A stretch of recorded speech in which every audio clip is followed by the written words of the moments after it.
इस वीडियो के बाद में आपको कभी भी चार्ट पैटर्न्स, इंडिकेटर्स या कैंडल स्टिक्स रटने की जरूरत नहीं पड़ेगी। आपको मैं बताऊंगा कैसे मैं आइडेंटिफाई करता हूं चार्ट्स पे लोगों के या फिर क्राउड के बिहेवियर को। इसको आप ऐसे समझो कि आप कभी किसी इंसान को देख करके ऐसा तो नहीं सोचते कि अच्छा इसकी आईब्रोज थोड़ी टाइट है तो ये शायद गुस्सा कर रहा है, या फिर इसके लिप्स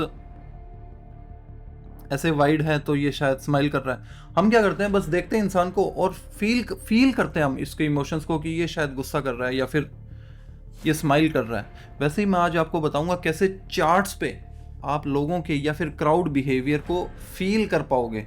इस वीडियो में सबसे पहले हम देखेंगे बेसिक्स, मैकेनिकल प्राइस बिहेवियर देखेंगे, क्यों प्राइस मूव करता है। उसके बाद में हम देखेंगे बिहेवियर या फिर थिंकिंग, जिसको मैं लॉग थ्योरी बोलता हूँ। कैसे लोगों का बिहेवियर को हम समझेंगे, कैसे वो काम करता है। एग्जैक्ट मोमेंट कौन से होते हैं जहाँ पर लोगों के ग्रीड, फियर या फिर कोई भी इमोशंस इन्वोक होते हैं और वो चार्ट्स पे कैसे दिखते हैं। उसके बाद में हम देखेंगे चार्ट एनालिसिस। मेरी रिसेंट की ट्रेड है कॉपर, जिसमें हमने अच्छा प्रॉफिट चल रहा है, अभी भी चल रहा है, करीब 6 गुना हो गई वो ट्रेड। तो हम उसका एनालिसिस देखेंगे और उसके बाद में लास्ट में आपको मैं एक ऐसी एक्सरसाइज दूंगा जिसकी हेल्प से आप ये कॉन्सेप्ट एकदम मसल मेमोरी की तरह दिमाग में बिठा लोगे और चार्ट्स को आप इंडिकेटर्स के बिना देखते ही आपको समझ आ जाएगा कि यहाँ पे ये खरीदना है कि नहीं खरीदना। देखो, इसको इस तरह से समझो कि लेट्स से ये कोई भी चीज़ है, मान लीजिए ये एक एप्पल है। यहाँ पे बहुत से लोग खड़े हैं, यहाँ पे बहुत से लोग खड़े हैं।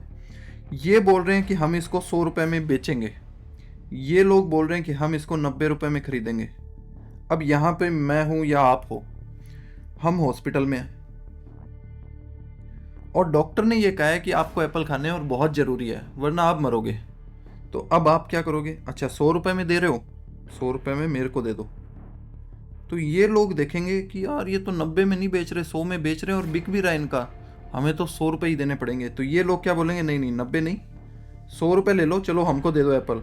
अब इन लोगों का भी लालच जागेगा, लालची बनेंगे। ये कहेंगे 100 रुपये में खरीदने वाले आ गए तो हम एक काम करते हैं 110 में बेचेंगे आपसे, 110 में खरीदो। तो प्राइस क्या हुआ? 10 रुपये ऊपर चला गया। 100 रुपये जो चीज़ बिकने वाली थी पहले या आपने खरीदी थी वो 110 पे चलेगी। वैसे ही मान लीजिए कोई बीमार नहीं पड़ रहा, कोई कुछ नहीं हो रहा, कोई डिमांड ही नहीं है, ये लोग बोल रहे हैं हम 100 में बेचेंगे और ये लोग बोल रहे हैं कि 90 में खरीदेंगे।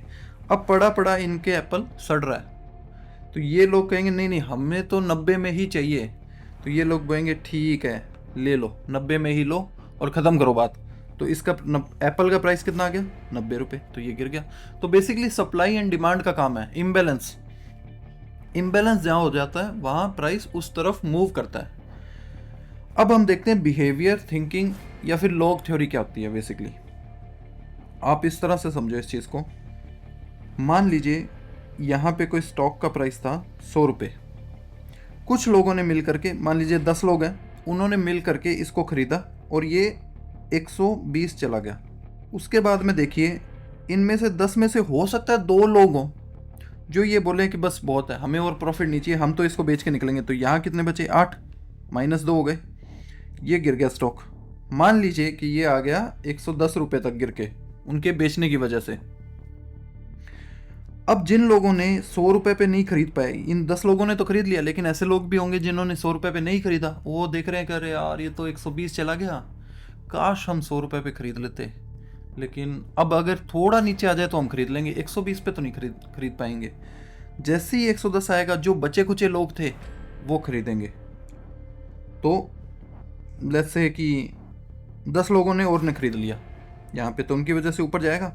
लेकिन आप एक चीज़ और सोचना, जो ये 2 लोगों ने यहाँ पे बेचा 120 पे, इसका मतलब ये है कि 120 पे 2 लोगों ने खरीदा भी होगा।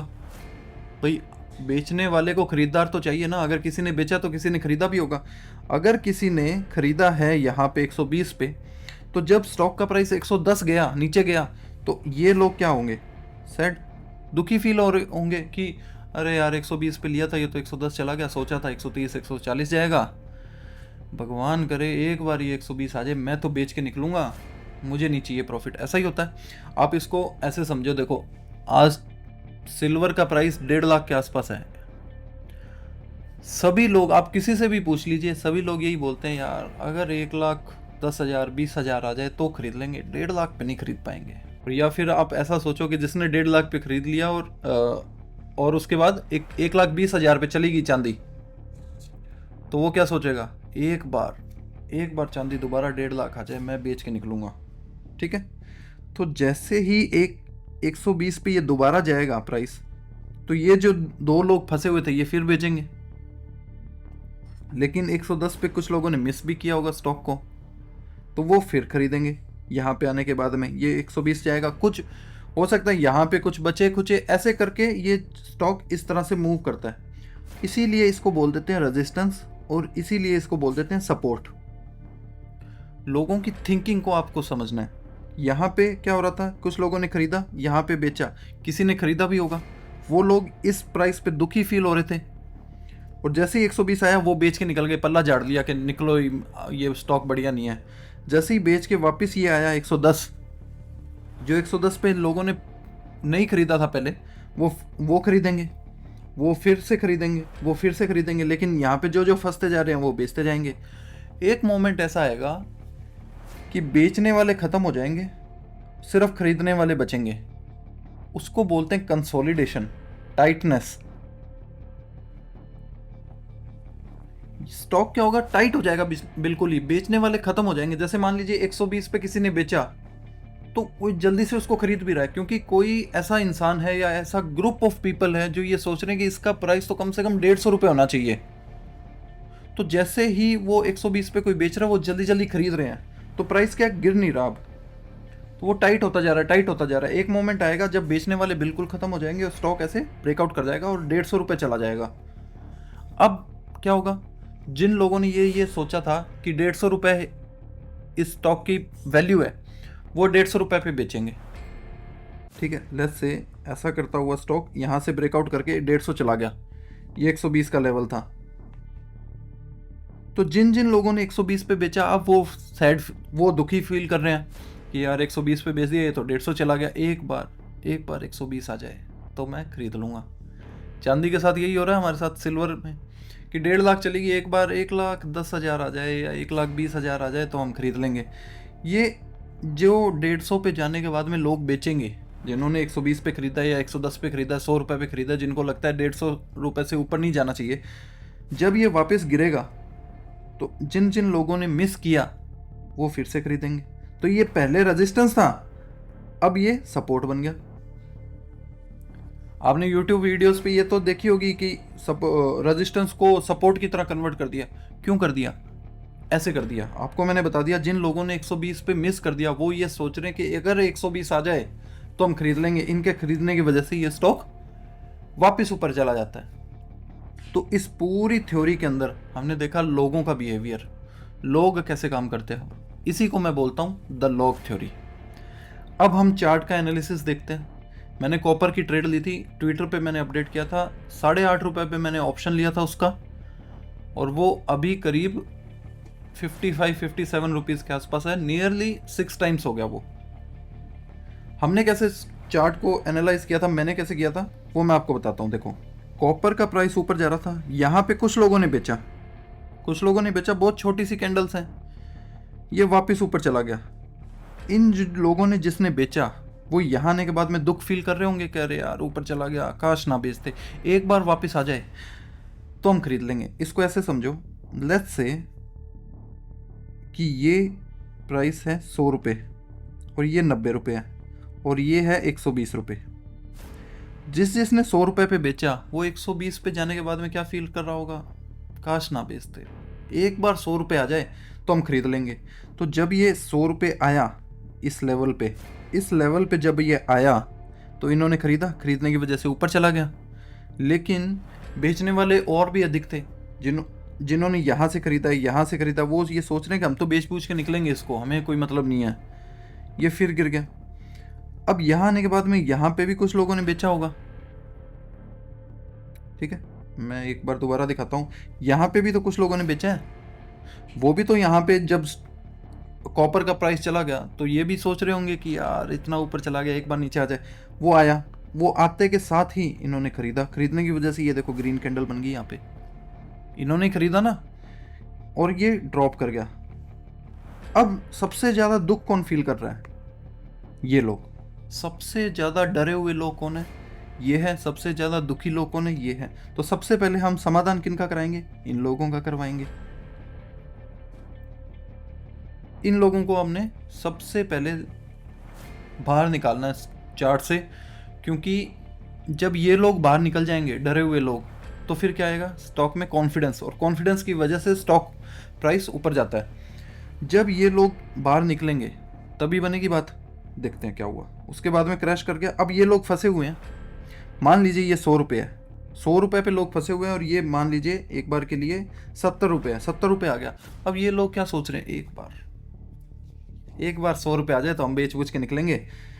अब नीचे क्या कर रहा है हमें कोई मतलब नहीं है। मैं हमेशा कहता हूँ, जो ये वाले लोग हैं ना, आपको इन लोगों के आसपास ही खरीदना है। इस लेवल के आसपास, इस लेवल के आसपास आप अलर्ट लगा के छोड़ दो। मान लीजिए यहाँ आपने अलर्ट लगा के छोड़ दिया, यहाँ आपने अलर्ट लगा दिया, और जिस दिन यहाँ पे कॉपर का प्राइस आए, आप देख लेना, एनालाइज कर लेंगे हम। जैसे ये गिरा, ये ऊपर आया, थोड़ा बहुत प्रॉफिट बुकिंग हो गई शॉर्ट्स करने वालों की। ये नीचे गिर गया, फिर ऊपर आ गया। जिन लोग यहाँ पे फंसे हुए थे वो यहाँ पे धीरे धीरे फंस रहे हैं। अब आप देखो, जो मैंने आपको चीज़ बताई थी, टाइट हो जाता है। यहाँ पर जाने के बाद में जब ये ड्रॉप किया और वापस आया, तो ये लोग बेच रहे हैं, लेकिन बेचने वाले इतने नहीं होंगे, खरीदने वाले हैं ज़्यादा हैं। मान लीजिए ये 70 रुपये है, तो ये मान लीजिए 80 रुपये है। 80 रुपये पे लोग ये सोच रहे हैं कि इसका प्राइस कम से कम 150 रुपये होना चाहिए, कॉपर का प्राइस। तो वो हर हाल में खरीदते जा रहे हैं। ये 80 वाले लोग बेचते जा रहे हैं कि निकलो निकलो, इस चार्ट से निकलो। जैसे जैसे लोग यहाँ पे खरीद रहे हैं, एकदम देखो टाइट हो गई कैंडल्स, एकदम टाइट हो गया प्राइस, कुछ मूव नहीं कर रहा। हो सकता है ये 80 टॉप 81 हो और ये 79 हो। 81 और 79 के बीच में ही स्टॉक का प्राइस घूमता जा रहा है। और ये जो ब्रेकआउट हो गया, उसके बाद में थोड़ा सा ड्रॉप किया, ये बोलता हूँ मैं शेकआउट बोलता हूँ इसको। देखो क्या होता है कि ये जब ऊपर गया और ये हाथों हाथ नीचे आ गया, तो जिन लोगों ने खरीदा, वो जब प्राइस को नीचे जाते हुए देखेंगे, वो बेच के निकलेंगे, डर जाएंगे जल्दी से। इसको बोलते हैं हम शेकआउट। और जब छोटे या रिटेलर्स बेच के निकलते हैं, तो बड़े लोग खरीद देंगे। बड़े लोग तो ऐसे ही खरीद पाएंगे ना, ऐसे तो सारा पैसा एक साथ डालेंगे तो कॉपर का प्राइस तो 80 से 150 रुपये एक दिन में चला जाएगा, तो उनको प्रॉफिट नहीं होगा। उनको तो 80 रुपये पे खरीदना है, बहुत सारी क्वांटिटीज़। तो वो क्या करेंगे? 80 रुपये से 85 लेकर जाएंगे और अगले ही दिन उसको 75 ले आएंगे, लेट्स से। जैसे ही 75 लेकर आएंगे, जो पैनिक सेलर्स होते हैं, जो रिटेलर्स होते हैं, जो छोटे कैपिटल के साथ काम करते हैं, वो बेच के निकल जाएंगे कि हमें नहीं चाहिए, निकलो इससे। तो बड़े लोग खरीद लेंगे। लेकिन हमें कुछ भी नहीं करना है, हमें इस लेवल का ध्यान रखना जो हमने प्रीवियसली यहाँ पे आइडेंटिफाई किया था। जैसे ही इसका प्राइस यहाँ आया, देखो आ गया। अब ये जो लोग फंसे हुए थे यहाँ पे, ये बेच के निकल रहे हैं यहाँ पे। ये इतने दिनों से फंसे हुए थे, तो ये बेच के निकल रहे हैं यहाँ पे।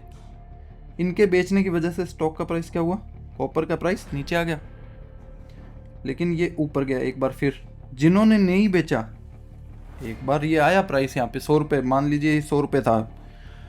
जब भी 100 रुपये आया, तो कुछ लोग ऐसे भी होंगे जो नहीं बेच पाए होंगे, या फिर उन्होंने ये सोचा होगा कि ये यार ये 70 रुपये से 100 रुपये वापस आ गया, ये तो और ऊपर जाएगा। लेकिन क्या हुआ, ये जब 90 रुपये आ गया, 100 रुपये से 90 रुपये, तो जो लोग सोच रहे थे कि और ऊपर जाएगा, वो अब ये सोच रहे हैं कि ये और ऊपर नहीं जाएगा, ये 100 रुपये से नीचे ही गिर जाएगा। तो वो जब वापस 100 रुपये आया, तो उन्होंने फिर बेचा। तो ये क्या हुआ, फिर ड्रॉप किया, और ये हुआ मेन शेकआउट। ये वाला इतनी बड़ी कैंडल बनी कि जो यहाँ पे खरीद रहे थे, ये वाला खरीद रहे थे या ये खरीद रहे थे, ये बाहर हो गए। इनको शेकआउट कर दिया बड़े बड़े लोगों ने, क्योंकि उनको पता था ये स्टॉक का प्राइस ऊपर जाएगा। लेकिन क्या हमें अभी इन्वॉल्व होना है? नहीं होना। मैं आपको बताऊंगा कब खरीदना होता है। ये फिर से आया इसी लेवल पे, ये फिर गिर गया, ये आया फिर से आया, ये फिर गिर गया। लेकिन आप हर बार देखो, यहाँ पे ये जब गिरा था, कितना ज़्यादा गिरा था, यहाँ पे ये गिरा था, कितना ज़्यादा गिरा था, यहाँ पे ये गिरा था, कितना ज़्यादा गिरा था, लेकिन इस बार देखो यहाँ आने के बाद में यहाँ गिरा, वापस आ गया ऊपर, यहाँ गिरा, वापस आ गया ऊपर, टाइट हो रहा है। ऊपर जाने के बाद में फिर नीचे आया, लेकिन इंटेंसिटी देखो, और ये देखो टाइट हो गया यहाँ पे। हमने इस कैंडल पे खरीदा था, ये वाली जो कैंडल थी इस दिन खरीदा था। अब हम देखते हैं पूरे चार्ट को, ओवरऑल एनालाइज करते हैं।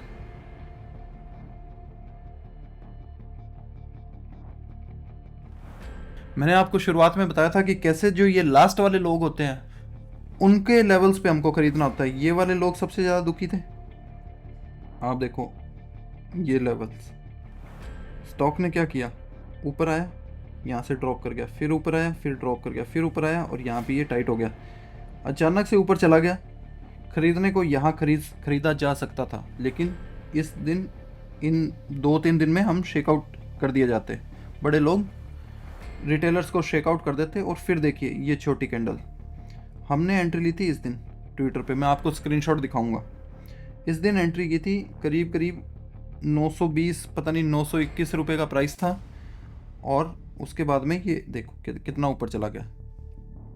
ठीक है, अब हम देखते हैं इसी चार्ट को आवरली बेसिस पे, जो कि रीसेंट, बिल्कुल रीसेंट का चार्ट है।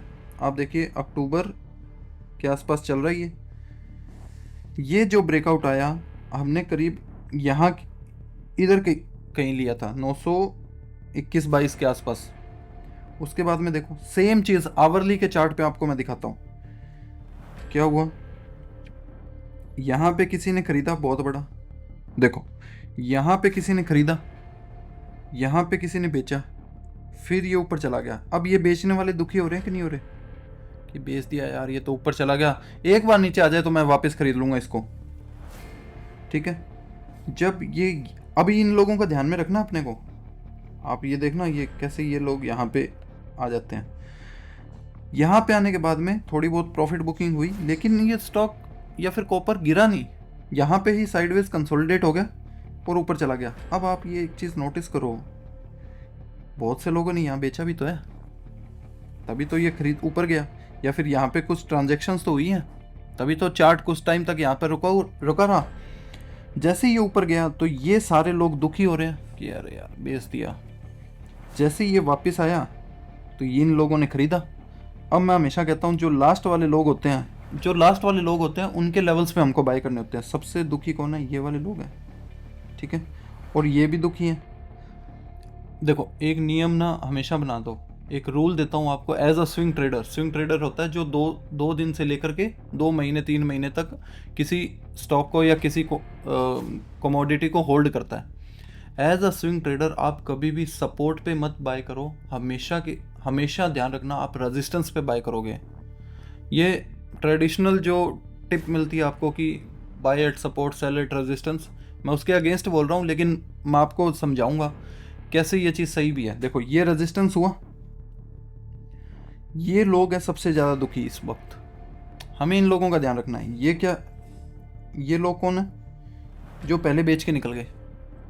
अब जो ये रैली आई, ये लोग क्या दुखी हैं, कह रहे यार एक बार वापस आ जाए। जैसे ही ये वापस आया इन लोगों ने खरीदा जो बेच के निकल गए थे। इन लोगों के खरीदने के वापस क्या हुआ, प्राइस ऊपर आ गया। जो यहाँ पे खरीद रहे थे उन्होंने बेचा, थोड़ा बहुत बेच के निकल गए। तो क्या ये स्टॉक प्राइस देखो कितना टाइट हो गया। तो क्या इसके ब्रेकआउट पे आपको नहीं खरीदना चाहिए था, क्या इसके ब्रेकआउट पे खरीदना चाहिए हमको। ट्रेडिशनली ये बोला जाता है कि जो टॉप होता है उसके ब्रेकआउट पे खरीदो। मैं कहता हूँ उसके ब्रेकआउट पे कभी मत खरीदो, मैं कहता हूँ इसके ब्रेकआउट पे आप खरीदो। इसके ब्रेकआउट पे आपने अगर खरीदा तो ये देखो कितना प्राइस ऊपर चला गया, और स्टॉप लॉस कहाँ रख दोगे, यहाँ कहीं रख दोगे नीचे। ठीक है, अब क्या हुआ, जैसे ही आपने बेचा ऊपर गया तो यहाँ पे जो ये लोग फंसे हुए थे, अगर यहाँ से नीचे आया तो कुछ लोगों ने यहाँ पे बेचा भी होगा। तो यहाँ से जब ये लोग बेच के वापस नीचे ले जाएंगे तो इन लोगों ने मिस की रैली ये वाली, ये लोग खरीदेंगे, ये लोग खरीदने की वजह से वापस ऊपर आएगा। तो अभी मैं क्या एक्सपेक्ट कर रहा हूँ कि ये प्राइस ऐसे कुछ बनेगा और फिर ऊपर निकल जाएगा कॉपर का प्राइस। अब ये लोग निकल चुके हैं ऑलरेडी। ये हमने कॉपर का चार्ट 1 आवर पे एनालाइज किया।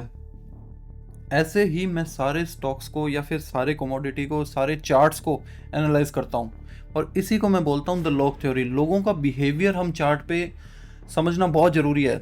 आपने इतनी वीडियो देखी है, मैं आपको एक छोटा सा गिफ्ट देता हूँ, एक एक्सरसाइज देता हूँ, जिसको आपने कर लिया आपका ट्रेडिंग गेम नेक्स्ट लेवल चला जाएगा। एक वेबसाइट है chartsmiss.com, इसके स्कैनर्स में आना, क्रिएट स्कैनर और कस्टम में क्लिक करना। फ्री ऑफ कॉस्ट है, आपको इनका प्रीमियम सब्सक्रिप्शन लेने की ज़रूरत नहीं है।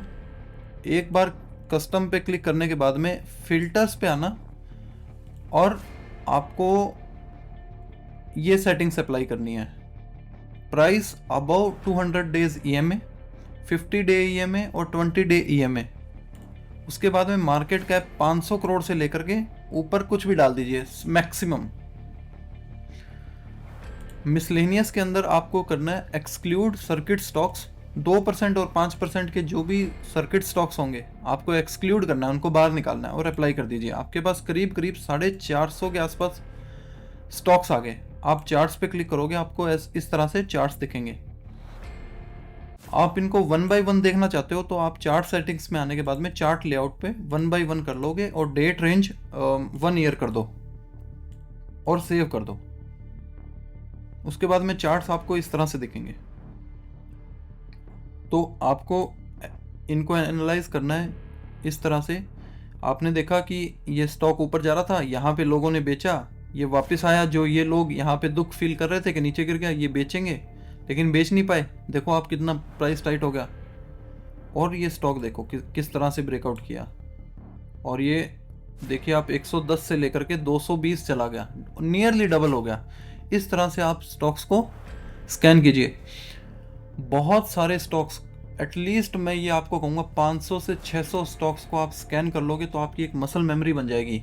जैसे आप बाइक चलाते हो तो सबसे पहले जब आपने बाइक चलानी सीखी थी तो आपने कैसे सीखी थी कि क्लच दबाना है, गियर लगाना है, रेस चलानी है और धीरे धीरे क्लच छोड़ना है, फिर दूसरा गियर लगाना है। ये सब आप मेंटल प्रोसेस करते थे।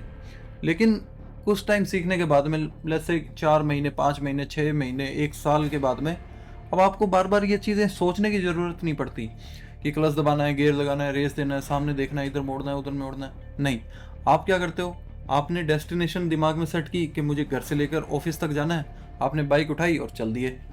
ये आपकी मसल मेमोरी बन गई।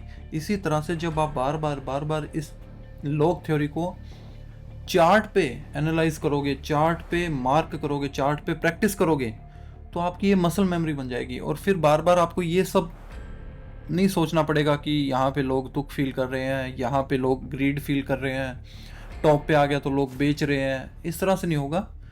आप क्या करोगे, चार्ट को देखा और यहाँ पे दिखा, आप अपनी वॉच लिस्ट में रखोगे, नेक्स्ट डे आप बाय करोगे और प्रॉफिट करोगे। आप मुझे कमेंट्स में बताना कि कौन से चार्ट पर आपने सबसे ज़्यादा इमोशंस को कैप्चर किया। तो हम मिलते हैं नेक्स्ट वीडियो में। तब तक आप प्लीज़ सब्सक्राइब कर लीजिए। ट्विटर पे मुझे फॉलो कर सकते हो। Thank you.